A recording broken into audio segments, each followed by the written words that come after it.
There's a question that has echoed through human hearts for thousands of years. What is the meaning of life? What truly matters when everything is said and done? Tonight, as you settle into rest, we're going to explore one of the most profound and honest books ever written, the Book of Ecclesiastes. Written by a king who had everything, who experienced everything, who sought wisdom in everything, and who discovered what truly endures when all else fades away. This isn't your typical devotional reading. Ecclesiastes is raw, honest, sometimes even unsettling, but it's also deeply comforting in its realism. It acknowledges the struggles we all face, the questions we all ask, the disappointments we all experience, and through it all, it points us to what really matters. So let your mind rest, let your body relax, and let's journey together through the wisdom of the teacher, the preacher, the one who sought meaning in every corner of life and found it in the most unexpected place. Take a deep breath. Close your eyes if you haven't already, and let's begin. The words of the teacher, son of David, king in Jerusalem. Meaningless, meaningless, says the teacher. Utterly meaningless. Everything is meaningless. These opening words might seem dark at first, but there's something deeply honest about them. The teacher isn't saying that life has no value. He's saying that when we chase the wrong things, when we build our lives on temporary foundations, we end up feeling empty. And haven't we all felt that at times? What do people gain from all their labors at which they toil under the sun? Generations come and generations go, but the earth remains forever. The sun rises and the sun sets, and hurries back to where it rises. The wind blows to the south and turns to the north. Round and round it goes, ever returning on its course. All streams flow into the sea, yet the sea is never full. To the place the streams come from, there they return again. There's a rhythm to life, patterns that repeat, cycles that continue. The sun rises every morning. The wind follows its courses. The streams flow to the sea.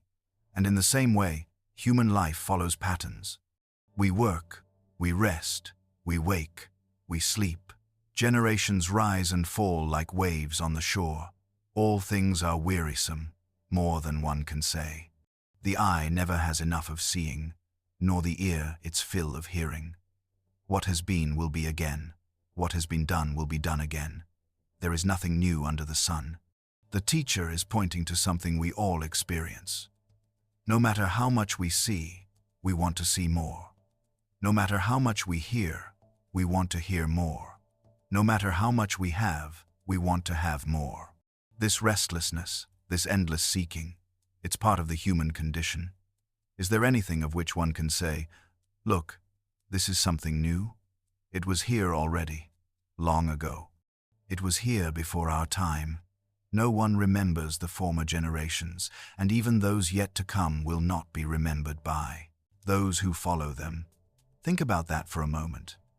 How many people from 100 years ago do you remember? How many from 200 years ago?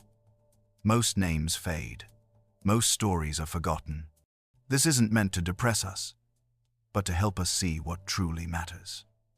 If fame fades and memory dims, perhaps we should invest in something more lasting. I, the teacher, was king over Israel in Jerusalem. I applied my mind to study and to explore, by wisdom, all that is done under the heavens. What a heavy burden God has laid on mankind. I have seen all the things that are done under the sun. All of them are meaningless, a chasing after the wind. Here's a man who had the resources, the time, the intelligence to explore everything. A king with unlimited wealth and power. And his conclusion? So much of what we chase is like trying to catch the wind. You can feel it, but you can't hold it. What is crooked cannot be straightened. What is lacking cannot be counted. I said to myself, look, I have increased in wisdom more than anyone who has ruled over Jerusalem before me. I have experienced much of wisdom and knowledge. Then I applied myself to the understanding of wisdom, and also of madness and folly. But I learned that this too is a chasing after the wind, for with much wisdom comes much sorrow. The more knowledge, the more grief. This is a sobering truth. The more you understand about the world, the more you see its brokenness. The more you learn, the more you realize how much is wrong, how much is unfair, how much suffering exists. Ignorance can be bliss, but wisdom, while valuable, brings its own burden. I said to myself, "Come now, I will test you with pleasure to find out what is good." But that also proved to be meaningless. "Laughter," I said, "is madness, and what does pleasure accomplish?" I tried cheering myself with wine and embracing folly, my mind still guiding me with wisdom. I wanted to see what was good for people to do under the heavens during the few days of their lives. So the teacher tried pleasure, he tried wine, he tried entertainment. He didn't abandon wisdom, but he explored whether happiness could be found in indulgence. And what did he discover? I undertook great projects. I built houses for myself and planted vineyards. I made gardens and parks and planted all kinds of fruit trees in them. I made reservoirs to water groves of flourishing trees. I bought male and female slaves and had other slaves who were born in my house. I also owned more herds and flocks than anyone in Jerusalem before me. I amassed silver and gold for myself, and the treasure of kings and provinces. I acquired male and female singers, and a harem as well, the delights of a man's heart. I became greater by far than anyone in Jerusalem before me. In all this, my wisdom stayed with me. Imagine having everything you could possibly want: houses, gardens, wealth beyond measure, entertainment, relationships, success. The teacher had it all, every desire fulfilled, every ambition achieved. I denied myself nothing my eyes desired. I refused my heart no pleasure. My heart took delight in all my labor, and this was the reward for all my toil. Yet when I surveyed all that my hands had done and what I had toiled to achieve, everything was meaningless, a chasing after the wind. Nothing was gained under the sun. This is the testimony of someone who tried everything, who denied himself nothing, who had every pleasure at his fingertips. And his conclusion? In the end, it didn't satisfy. The pleasure was real but temporary. The joy was genuine but fleeting. And when he stepped back and looked at it all, he realized none of it could fill the deepest longings of his soul. Then I turned my thoughts to consider wisdom, and also madness and folly. What more can the king's successor do than what has already been done? I saw that wisdom is better than folly, just as light is better than darkness. The wise have eyes in their heads, while the fool walks in the darkness.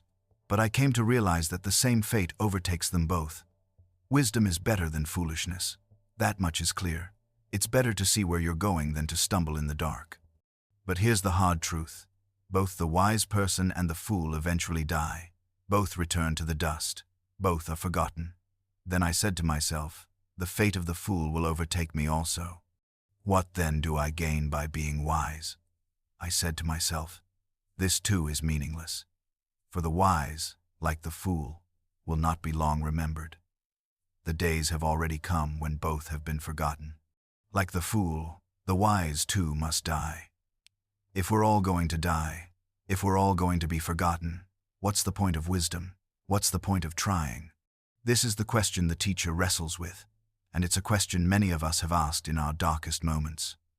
So I hated life, because the work that is done under the sun was grievous to me. All of it is meaningless, a chasing after the wind. I hated all the things I had toiled for under the sun, because I must leave them to the one who comes after me. And who knows whether that person will be wise or foolish.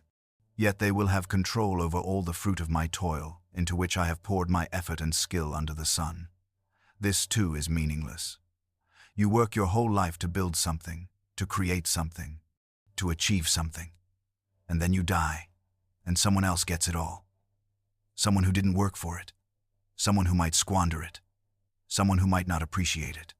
The teacher sees the futility in this, so my heart began to despair over all my toilsome labor under the sun. For a person may labor with wisdom, knowledge, and skill, and then they must leave all they own to another who has not toiled for it. This too is meaningless and a great misfortune. What do people get for all the toil and anxious striving with which they labor under the sun? All their days their work is grief and pain. Even at night their minds do not rest. This too is meaningless. How many nights have you lain awake, your mind racing with worries about work, about finances, about all the things you need to do?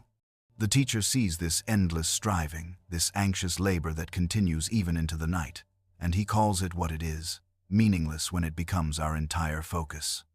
A person can do nothing better than to eat and drink and find satisfaction in their own toil.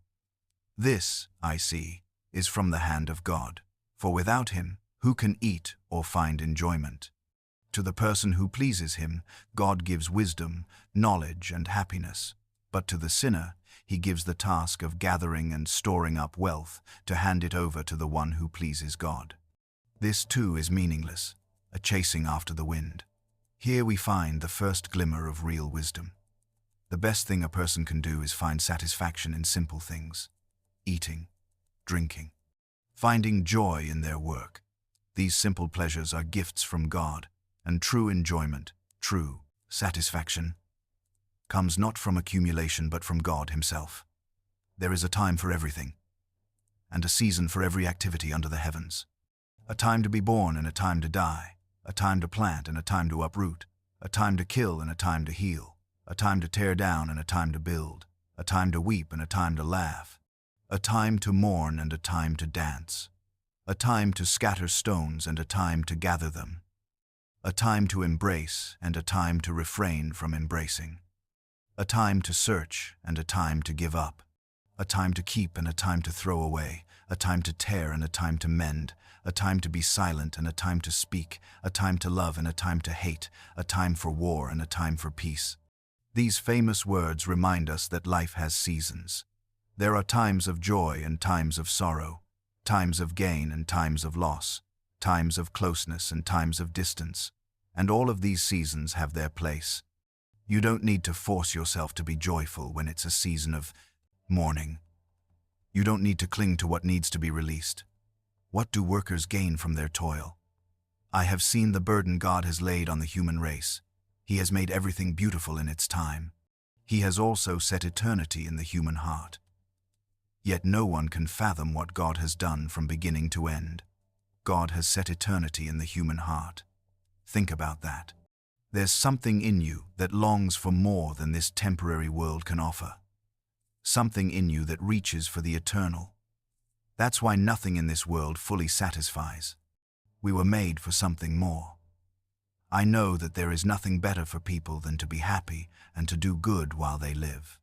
That each of them may eat and drink and find satisfaction in all their toil. This is the gift of God. I know that everything God does will endure forever. Nothing can be added to it and nothing taken from it. God does it so that people will fear him. Here's the paradox. Human achievements fade, but what God does endures forever. So the key to finding meaning isn't in building your own kingdom, it's in being part of what God is doing. Finding joy in simple gifts, doing good, living gratefully. This is what lasts. Whatever is has already been, and what will be has been before.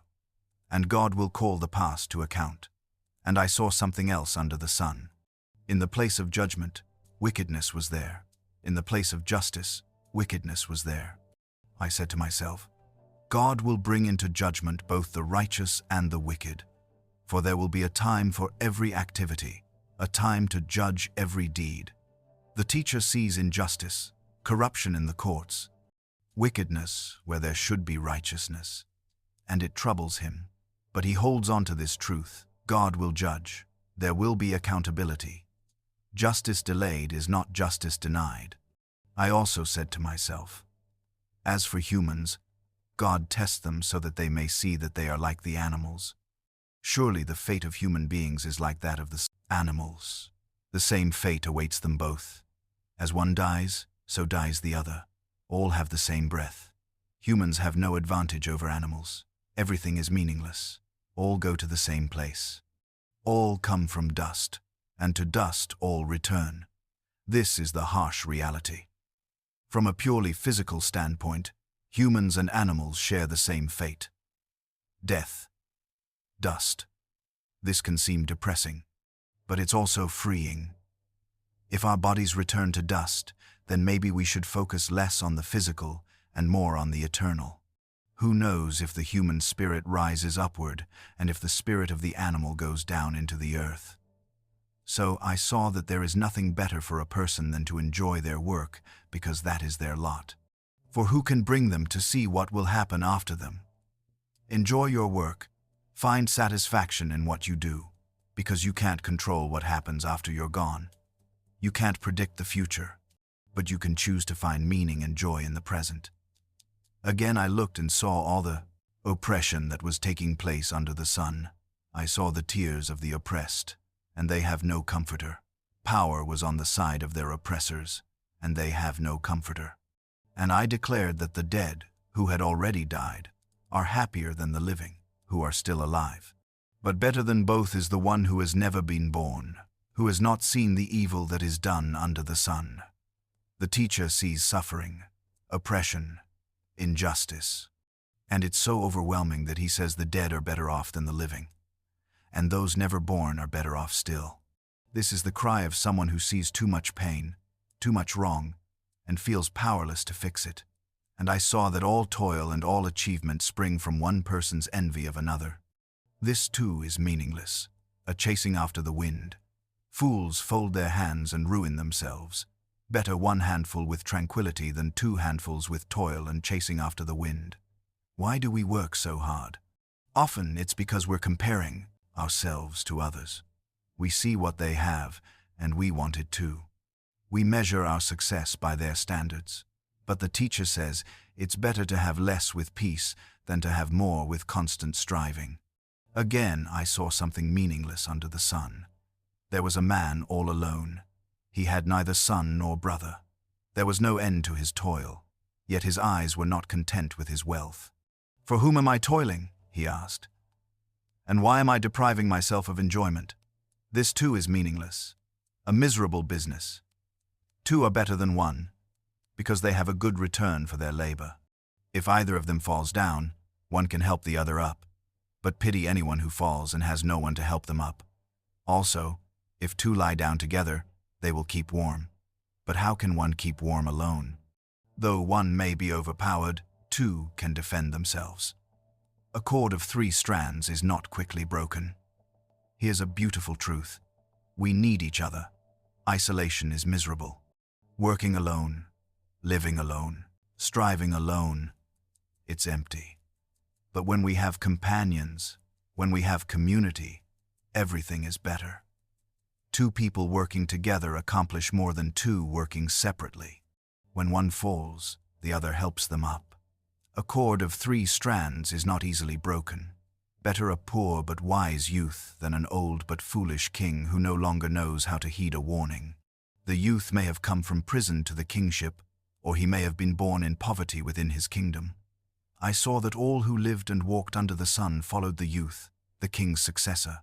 There was no end to all the people who were before them. But those who came later were not pleased with the successor. This too is meaningless, a chasing after the wind.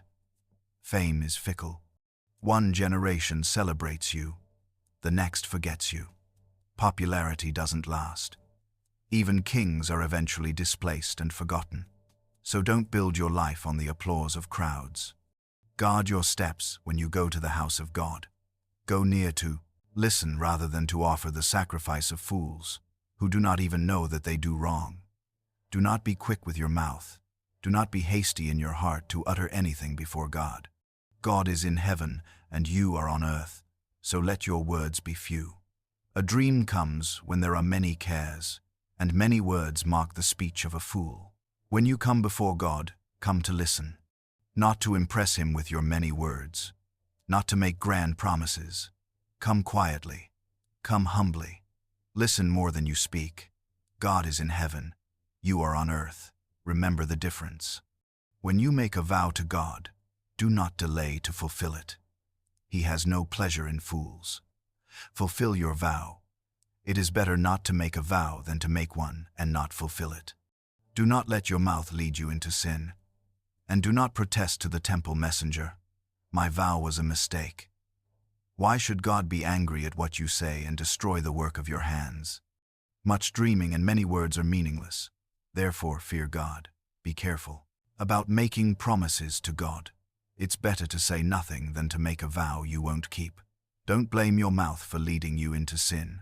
Take responsibility. Fear God. Respect Him. Honor Him. If you see the poor oppressed in a district, and justice and rights denied, do not be surprised at such things. For one official is eyed by a higher one, and over them both are others higher still. The increase from the land is taken by all. The king himself profits from the fields. Corruption exists at every level. Officials protect each other. Everyone takes their cut. The teacher isn't saying this is good. He's saying don't be surprised by it. This is the way of the world. It's broken. It's fallen. Injustice happens. Whoever loves money never has enough. Whoever loves wealth is never satisfied with their income. This too is meaningless. As goods increase, so do those who consume them. And what benefit are they to the owners except to feast their eyes on them? The more you have, more you need. The more you earn, the more you spend. Wealth brings its own problems. More things to manage. More people wanting a piece. More complexity. And in the end, all you can do is look at it. You can't take it with you. The sleep of a laborer is sweet, whether they eat little or much. But as for the rich, their abundance permits them no sleep. A simple worker sleeps well at night. Exhausted from honest labor, they rest deeply. But the rich, they lie awake worrying about their investments, their businesses, their wealth. Abundance doesn't guarantee peace. Often it steals it. I have seen a grievous evil under the sun. Wealth hoarded to the harm of its owners, or wealth lost through some misfortune, so that when they have children there is nothing left for them to inherit. Everyone comes naked from their mother's womb. And as everyone comes, so they depart. They take nothing from their toil that they can carry in their hands. You enter this world with nothing. You leave with nothing.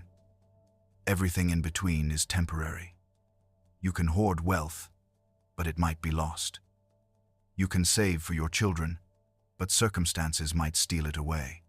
You came naked, you'll leave naked. This too is a grievous evil. As everyone comes, so they depart. And what do they gain, since they toil for the wind? All their days they eat in darkness, with great frustration, affliction, and anger, working for the wind, chasing something you can never catch, never hold, never keep. And the result? Frustration, affliction, anger, eating in darkness, without joy, without peace. This is what I have observed to be good, that it is appropriate for a person to eat, to drink, and to find satisfaction in their toilsome labor under the sun during the few days of life God has given them, for this is their lot. Moreover, when God gives someone wealth and possessions and the ability to enjoy them, to accept their lot and be happy in their toil, this is a gift of God. They seldom reflect on the days of their life, because God keeps them occupied with gladness of heart. Here's the key. It's not wrong to have wealth. It's not wrong to have possessions. The question is, can you enjoy them? Can you accept your lot with gratitude? Can you find happiness in your work? If you can, that's a gift from God. That contentment, that peace, that gladness of heart, that's what money can't buy. I have seen another evil under the sun, and it weighs heavily on mankind. God gives some people wealth, possessions, and honor, so that they lack nothing their hearts desire, but God does not grant them the ability to enjoy them, and strangers enjoy them instead. This is meaningless, a grievous evil. This is tragic, having everything but being unable to enjoy it. The capacity for enjoyment is a gift.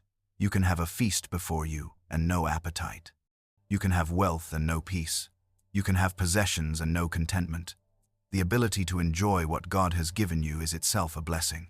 A man may have 100 children and live many years. Yet no matter how long he lives, if he cannot enjoy his prosperity and does not receive proper burial, I say that a stillborn child is better off than he. It comes without meaning. It departs in darkness, and in darkness its name is shrouded. Though it never saw the sun or knew anything, it has more rest than does that man, even if he lives 1,000 years twice over but fails to enjoy his prosperity. Do not all go to the same place. Life without enjoyment is not really life. You could live 2,000 years, but if you never found joy, never experienced satisfaction, never rested in peace, what was the point? Even a child who never lived has more rest than that. Everyone's toil is for their mouth, yet their appetite is never satisfied. What advantage have the wise over fools? What do the poor gain by knowing how to conduct themselves before others? Better what the eye sees than the roving of the appetite. This too is meaningless. Chasing after the wind. We work to eat, but we're never fully satisfied. We always want more. The wise person and the fool both have appetites that can't be filled. Better to appreciate what you have, what you can see, than to always be craving what you don't have. Whatever exists has already been named, and what humanity is has been known. No one can contend with someone who is stronger. The more the words, the less the meaning. And how does that profit anyone? God has already established what things are, who we are. We can't argue with him. We can't change fundamental realities. And talking endlessly about it doesn't help. More words don't bring more meaning. For who knows what is good for a person in life, during the few and meaningless days they pass through like a shadow? Who can tell them what will happen under the sun after they are gone? Life is brief, like a shadow passing. And we don't know what's truly good for us. We can't predict the future.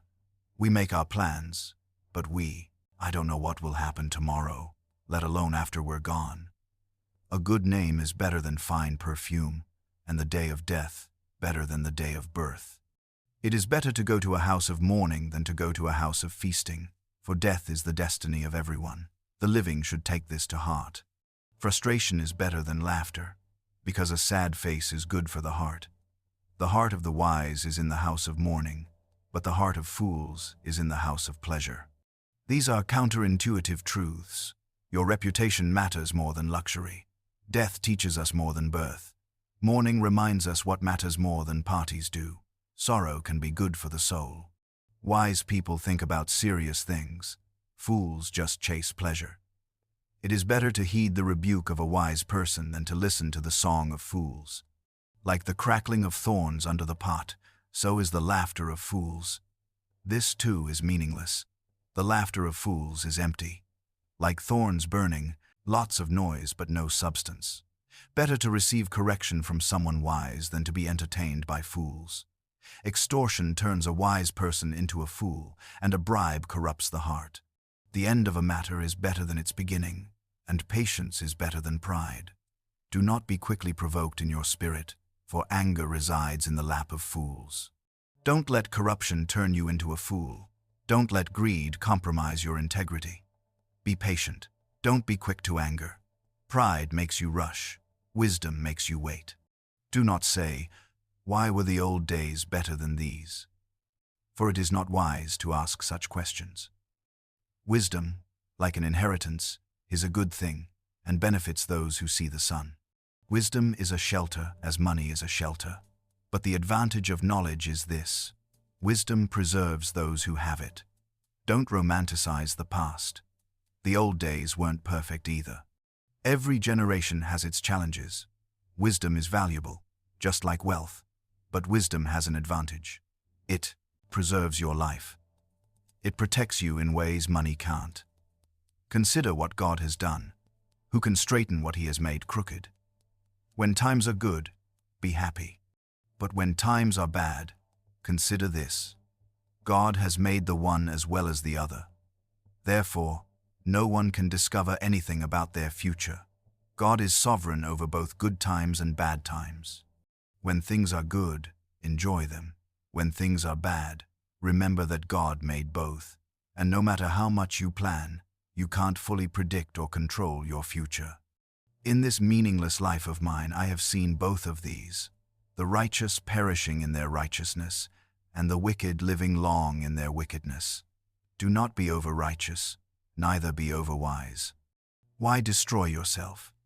Do not be over-wicked, and do not be a fool. Why die before your time? It is good to grasp the one, and not let go of the other. Whoever fears God will avoid all extremes. The teacher has seen righteous people die young and wicked people live long. Life isn't always fair. Don't be so rigid in your righteousness that you destroy yourself. Don't be so wicked that you bring early death. Find balance. Fear God. Avoid extremes.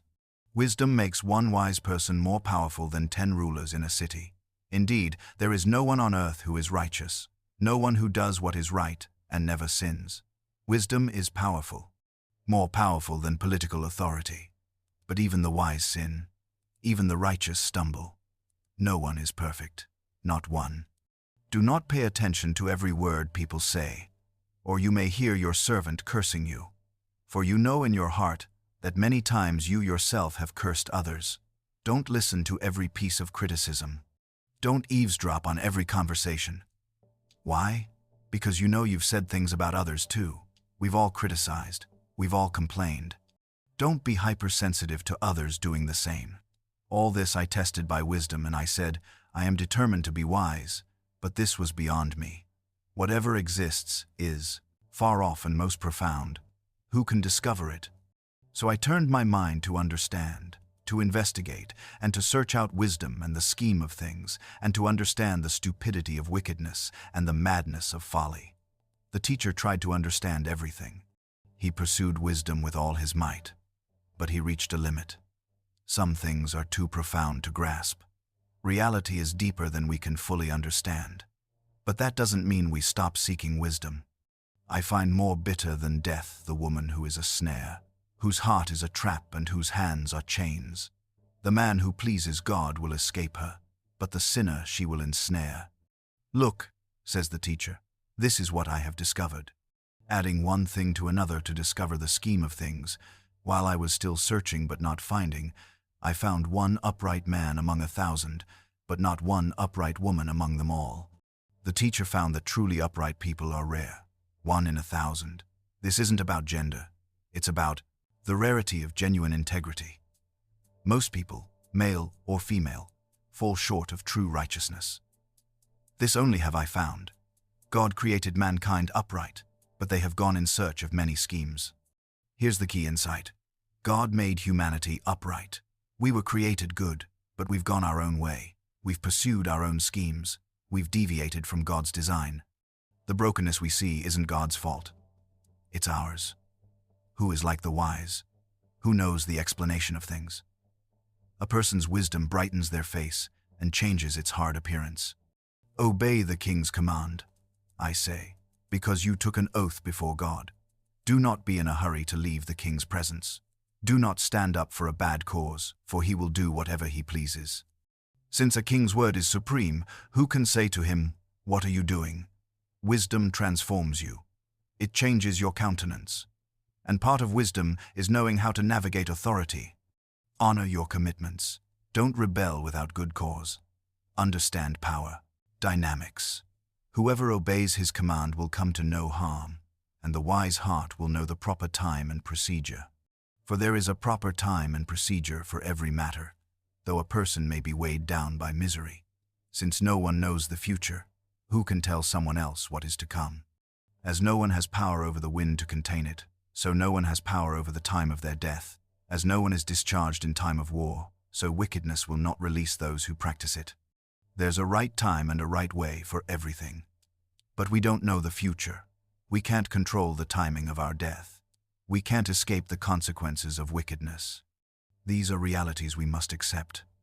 All this I saw, as I applied my mind to everything done under the sun. There is a time when a man lords it over others to his own hurt. Then, too, I saw the wicked buried. Those who used to come and go from the holy place and receive praise in the city where they did this. This too is meaningless. The teacher saw oppression. He saw wicked people receive honor even after death. People who did wrong but were praised. This troubled him. It seems unjust, and it is, but it happens. When the sentence for a crime is not quickly carried out, people's hearts are filled with schemes to do wrong. Although a wicked person who commits 100 crimes may live a long time, I know that it will go better with those who fear God, who are reverent before him. Yet because the wicked do not fear God, it will not go well with them, and their days will not lengthen like a shadow. delayed justice emboldens criminals. When punishment is slow, people think they can get away with wrongdoing. Wicked people may prosper for a time, but ultimately, those who fear God are better off. Even if you can't see it now, even if the wicked seem to triumph, in the end, reverence for God brings blessing. There is something else meaningless that occurs on earth. The righteous who get what the wicked deserve, and the wicked who get what the righteous deserve. This too, I say, is meaningless. So I commend the enjoyment of life, because there is nothing better for a person under the sun than to eat and drink and be glad. Then joy will accompany them in their toil all the days of the life God has given them under the sun. Sometimes good people suffer and bad people prosper. It doesn't make sense. It's not fair. So, what should you do? Enjoy life. Eat, drink, be glad. Find joy in your work. These simple pleasures are gifts from God. Embrace them. When I applied my mind to know wisdom and to observe the labor that is done on earth, people getting no sleep day or night, then I saw all that God has done. No one can comprehend what goes on under the sun. Despite all their efforts to search it out, no one can discover its meaning. Even if the wise claim they know, they cannot really comprehend it. You can study, you can search, you can pursue wisdom day and night, but you'll never fully comprehend everything God has done. There are mysteries beyond your understanding. Even the wisest can't grasp it all, and that's okay. You don't need to understand everything. You just need to trust God. So I reflected on all this and concluded that the righteous and the wise and what they do are in God's hands, but no one knows whether love or hate awaits them. All share a common destiny. The righteous and the wicked, the good and the bad, the clean and the unclean, those who offer sacrifices and those who do not. As it is with the good, so with the sinful. As it is with those who take oaths, so with those who are afraid to take them. Death comes to everyone, righteous and wicked, good and bad, clean and unclean. We all face the same physical destiny. This is the great equalizer. This is the evil in everything that happens under the sun. The same destiny overtakes all. The hearts of people, moreover, are full of evil, and there is madness in their hearts while they live, and, afterward, they join the dead. Anyone who is among the living has hope. Even a live dog is better off than a dead lion. While there's life, there's hope. Even the lowest living creature is better off than the greatest dead one. As long as you're alive, there's possibility, there's opportunity, there's hope. For the living know that they will die, but the dead know nothing. They have no further reward, and even their name is forgotten. Their love, their hate, and their jealousy have long since vanished. Never again will they have a part in anything that happens under the sun. The dead know nothing. They don't receive rewards. They're forgotten. All their passions, all their emotions, all their involvement in earthly affairs, it's over. This is speaking from a purely earthly perspective, about physical death. Go, eat your food with gladness, and drink your wine with a joyful heart, for God has already approved what you do. Always be clothed in white, and always anoint your head with oil. Enjoy life with your wife, whom you love, all the days of this meaningless life that God has given you under the sun, all your meaningless days. For this is your lot in life, and in your toilsome labor under the sun. Here's permission to enjoy life. Eat with gladness, drink with joy, wear festive clothes, anoint yourself, enjoy your marriage. These aren't sins. These are gifts. God approves of joy. He wants you to enjoy the life He's given you. Whatever your hand finds to do, do it with all your might. For in the realm of the dead, where you are going, there is neither working nor planning, nor knowledge nor wisdom. Work hard, do your best. Give your full effort. Why? Because death is coming. And when it comes, your work is done. So while you're alive, while you can, work with all your might. I have seen something else under the sun. The race is not to the swift or the battle to the strong, nor does food come to the wise or wealth to the brilliant or favor to the learned. But time and chance happen to them all. Life isn't always fair. The fastest don't always win. The strongest don't always triumph. The wise aren't always fed. The brilliant aren't always wealthy.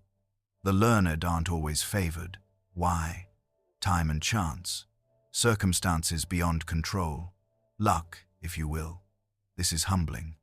Moreover, no one knows when their hour will come.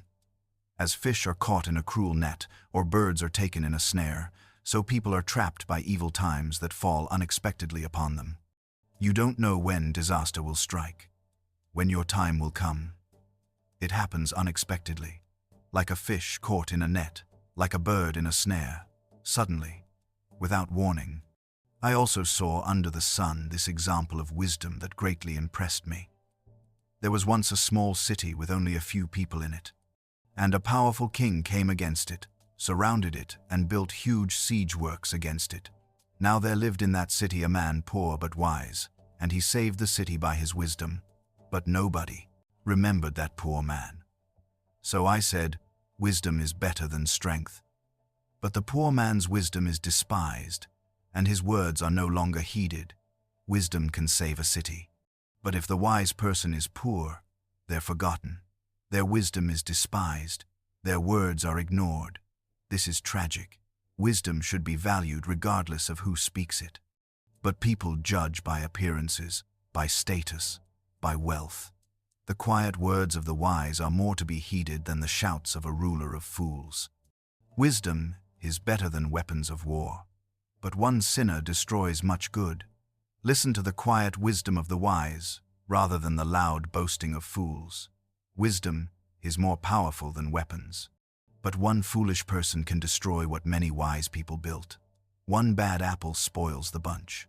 As dead flies give perfume a bad smell, so a little folly outweighs wisdom and honor. The heart of the wise inclines to the right, but the heart of the fool to the left.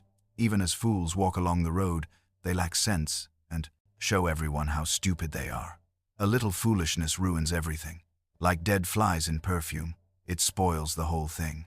Wise people tend toward what's right, fools toward what's wrong. And fools advertise their foolishness. They can't hide it. If a ruler's anger rises against you, do not leave your post. Calmness can lay great offenses to rest. There is an evil I have seen under the sun, the sort of error that arises from a ruler. Fools are put in many high positions, while the rich occupy the low ones. I have seen slaves on horseback, while princes go on foot like slaves. When authority is angry with you, stay calm. Don't abandon your position. Sometimes the wrong people get promoted. Fools in high places, wise people overlooked, slaves on horses, princes on foot. The world is often upside down. Whoever digs a pit may fall into it. Whoever breaks through a wall may be bitten by a snake. Whoever quarries stones may be injured by them. Whoever splits logs may be endangered by them.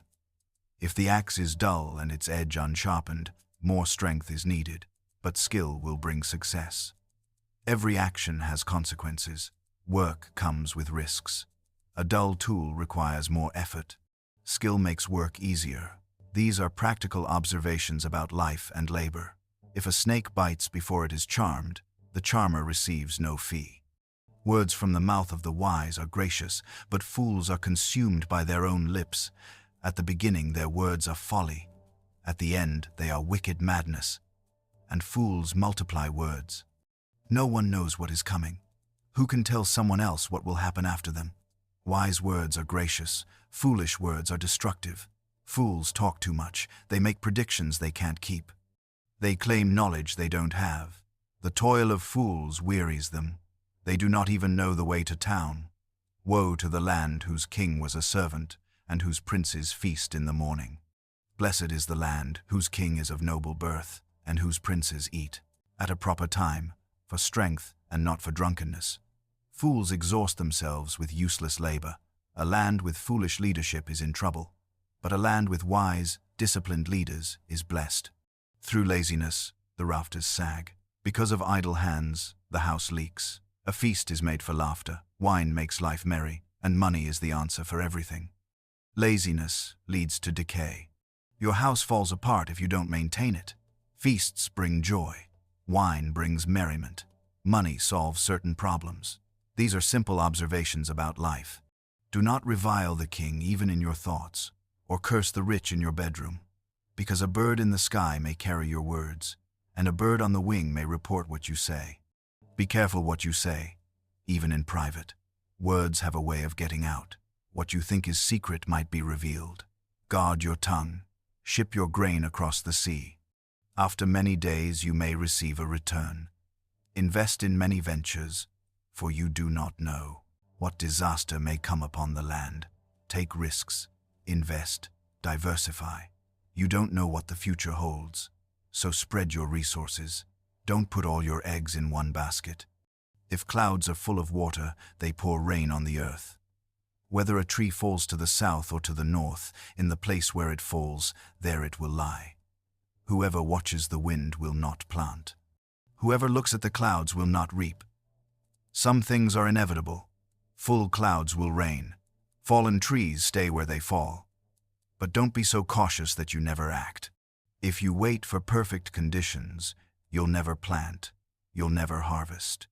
Sometimes you have to take action despite uncertainty, as you do not know the path of the wind, or how the body is formed in a mother's womb, so you cannot understand the work of God, the maker of all things. There are mysteries you can't comprehend. The wind's path, the formation of life in the womb, God's work, these are beyond full human understanding. And that's okay. Sow your seed in the morning, and at evening let your hands not be idle, for you do not know which will succeed, whether this or that, or whether both will do equally well. Work diligently. Morning and evening, don't be idle. You don't know which efforts will succeed, so give your best to all of them. Light is sweet, and it pleases the eyes to see the sun. However many years anyone may live, let them enjoy them all. But let them remember the days of darkness, for there will be many. Everything to come is meaningless. Life is sweet. Light is pleasant. Enjoy every year you're given. But remember, darkness is coming. Death is coming. So make the most of the light while you have it. You who are young, be happy while you are young, and let your heart give you joy in the days of your youth. Follow the ways of your heart and whatever your eyes see. But know that for all these things God will bring you into judgment.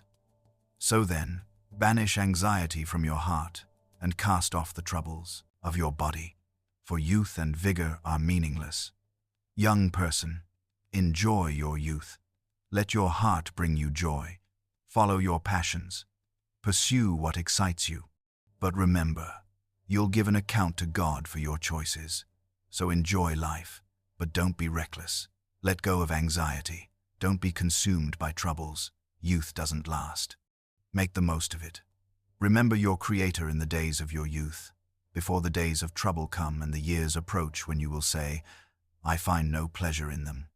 Before the sun and the light and the moon and the stars grow dark, and the clouds return after the rain.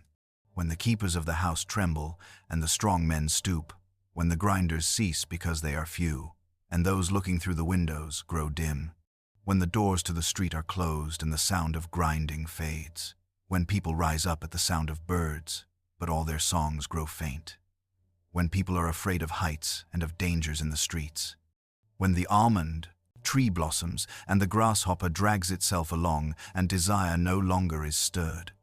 Then people go to their eternal home and mourners go about the streets. This is a poetic description of aging. Remember God while you're young, before your body fails, before your eyes dim, before your hearing fades, before your strength leaves, before your teeth fall out, before you become fearful and weak, before desire fades, before death comes. Remember Him, before the silver cord is severed and the golden bowl is broken, before the pitcher is shattered at the spring and the wheel broken at the well, and the dust returns to the ground it came from, and the spirit returns to God who gave it. Remember God, before death comes, before the body breaks down completely, before you return to dust. Your body came from the ground and will return to it, but your spirit returns to God who gave it. This is the ultimate destination. Meaningless, meaningless, says the teacher. Everything is meaningless. Not only was the teacher wise, but he also imparted knowledge to the people. He pondered and searched out and set in order many proverbs. The teacher searched to find just the right words, and what he wrote was upright and true. The teacher concludes where he began. Everything is meaningless. But notice what else he did. He taught. He shared wisdom. He searched for the right words. He wrote what was upright and true. Even in a meaningless world, there's meaning in teaching truth. The words of the wise are like goads, their collected sayings like firmly embedded nails, given by one shepherd. Be warned, my son, of anything in addition to them. Of making many books there is no end, and much study wearies the body. Wise words prod you, they motivate you, they stick with you like firmly embedded nails. They come from the one shepherd, God himself. Be careful about endless books and endless study. You can exhaust yourself without gaining wisdom. Now all has been heard. Here is the conclusion of the matter. Fear God and keep his commandments, for this is the duty of all mankind. For God will bring every deed into judgment, including every hidden thing, whether it is good or evil. And here we reach the conclusion. After all the searching, after all the questioning, after all the observations about life's meaninglessness, the teacher arrives at this simple truth. Fear God. Keep his commandments. This is what matters. This is your duty. This is the meaning. Everything else may be meaningless on its own. Pleasure, wealth, wisdom, work, achievement, they're all empty if they're your ultimate goal. But when you fear God, when you keep his commandments, suddenly life has meaning. Not because of what you accomplish, but because of who you serve. God will judge every deed, every hidden thing, good and evil. Nothing is truly secret. Nothing escapes his notice. This should comfort you if you're suffering injustice, and it should humble you if you think you're getting away with wrongdoing. As you rest tonight, let these truths settle into your heart. Life is brief. Enjoy the simple gifts God has given you. Eat with gladness, drink with joy, love your spouse. Work with all your might. But remember, none of these things are ultimate. They're good, but they're not God. The meaning of life isn't found in the life itself. It's found in the one who gave you life. Fear him, obey him, trust him, and when you do, everything else finds its proper place. Rest now. Let go of the striving. Let go of the endless questions. Let go of the pursuit of wind, and simply rest in the knowledge that you were made by God, for God, and that in him, even the most ordinary moments have eternal significance. Sleep well. Tomorrow is a gift. Receive it with gratitude, live it with purpose, and remember your Creator in all you do.